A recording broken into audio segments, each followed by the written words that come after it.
Isukapalli VPR ఎన్నికల ప్రచారంలో దద్దరిల్లింది. Telugu Desam party జాతీయ ప్రధాన కార్యదర్శి బీద రవిచంద్ర గారు గిరి ఆధ్వర్యంలో నిర్వహించిన ప్రచారం ఆద్యంతం అద్భుతంగా సాగింది. డప్పు వాయిద్యాలు, బాణాసంచా చప్పుళ్లు, చిన్నారుల కోలాటాలు మధ్య ప్రచారం జనసంద్రాన్ని తలపించింది. ముందుగా ఇసుకపల్లికి చేరుకున్న నెల్లూరు పార్లమెంట్ ఎన్టీఏ ఎంపీ అభ్యర్థి వేమిరెడ్డి ప్రభాకర్ రెడ్డికి, కావలి ఎమ్మెల్యే కావ్య కృష్ణారెడ్డికి, బీద రవిచంద్రకి, గిరికి ప్రజలు 3 పార్టీల నాయకులు, కార్యకర్తలు, అభిమానులు ఘన స్వాగతం పలికారు. వాళ్ళందరూ లేకపోయినా మేము ఆ ఫ్యామిలీలో నేను ఒక అభిమానిగా బీద రవిచంద్రకి, గిరికి నేను కూడా ఒక అభిమానిగా వాళ్ళకి తోడుగా ఉంటాను. ఏది వచ్చినా, ఎన్ని కష్టాలు వచ్చినా మేము కూడా నిలబడి తెలుగుదేశం పార్టీ అనేది ఇప్పుడు వరకు మీరు చెప్పినట్టు తెలుగుదేశం పార్టీకి మీరు ఎప్పుడు కూడా గెలిపించుండారు. దాన్ని అట్టే మీరు ఖచ్చితంగా దాన్ని వాళ్ళ పేరు నిలబెట్టండి, మాకు ఓటేసి మాకు పేరు నిలబెట్టండి. రవి కనపడ్డు, ఊరికొస్తే కనపడుతుంది ఆయన కెపాసిటీ ఏందో.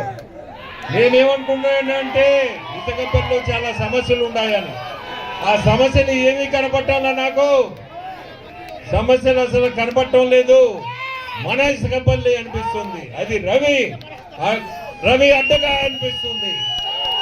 రేపు ముందుకి మీరందరూ కూడా మంచి మనసు చేసుకొని తెలుగుదేశం పార్టీలోనే మీ అందరూ ఓటేసి రవిని ఎట్లా ఈరోజు వరకు రాష్ట్రంలో ఇసుకపల్లి అంటే రవి ఆ పేరు నిలబెట్టింది. మీ అందరూ అభివృద్ధి అనేది కూడా తెలుగుదేశం టైంలోనే జరిగింది. అది కూడా రవిచంద్ర చేసిన అభివృద్ధి. ఆ తర్వాత మీ 5 సంవత్సరాలు చూసుంటారు, ఏం అభివృద్ధి చేశారు ఇప్పుడు చెప్పారు. ఏమీ లేదు, సున్నా దెబ్బక. సో మీరందరూ చంద్రబాబు నాయుడిని మనము ముఖ్యమంత్రి చేసుకోవాలా?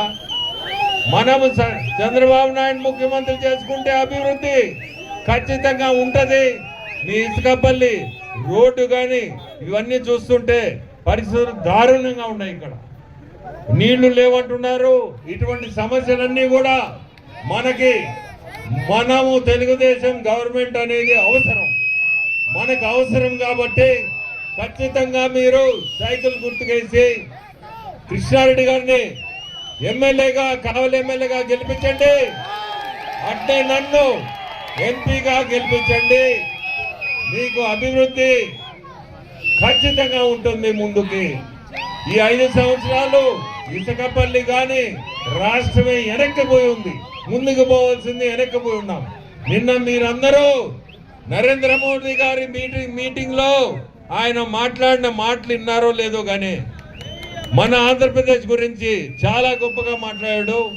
రేపు అభివృద్ధి అనేది ఆంధ్రప్రదేశ్ కి చంద్రబాబు నాయుడు వస్తేనే అభివృద్ధి జరగద్ది అని అతని నోట్లో నుంచి చెప్పాడు. ఆ మాట ఆయన దగ్గర నుంచి వచ్చింది. కాబట్టి మన ఆర్థిక పరిస్థితులు బాగలేకపోయినా ఆర్థికంగా మనకి సపోర్ట్ అనేది పైన నుంచి ఉంటది. ఎందుకంటే మనము ఆ కూటమిలో ఉన్నాము. ఎన్డీఏ కూటమిలో మనం ఒక భాగస్థం. NDA, BJP, Janasena, Telugu Desam. మనకి ఆర్థికంగా ఇబ్బంది ఉండదు. ముందుకి వీళ్ళు చేసిపోయిన అప్పులు ఉన్నా కానీ అభివృద్ధికి మనకి పైన నుంచి సహాయం ఉంటుంది. మనకి ఇబ్బంది పడాల్సిన అవసరం కూడా ఉండదు ముందుకి. కానీ చంద్రబాబు నాయుడిని మనం ముఖ్యమంత్రి చేసుకుంటేనే మీ అందరూ మిమ్మల్ని అందరినీ కోరుకునేది చంద్రబాబు నాయుడిని మనం ముఖ్యమంత్రి చేసుకోవాలి. అతను చంద్రబాబు నాయుడు ఒక బ్రాండ్. ఆ బ్రాండ్ ని మనము గెలిపించుకుంటేనే యువతకు కానీ ఉద్యోగాలు కానీ ఎటువంటిది ముందుకు పోవాలంటే అది అవసరం. మనకి మేనిఫెస్టోలో సంవత్సరానికి 4 లక్షల ఉద్యోగాలు ఇస్తానని చెప్పుకుంటాడు. సంవత్సరానికి 4 అంటే 5 సంవత్సరాల్లో 20 లక్షల ఉద్యోగాలు. యువతకి ఉద్యోగాలు అవసరం. ఈ గ్రామంలో ఇక్కడ ఇసుకపల్లిలో ఎంతమంది యువతలు ఉన్నారో, ఎక్కడెక్కడ పోయి ఉద్యోగాలు చేసుకుంటున్నారో నాకైతే తెలియదు. కానీ రేపు చంద్రబాబు నాయుడు వస్తే మనకి కిసాన్ సెస్ ఉంది పక్కనే.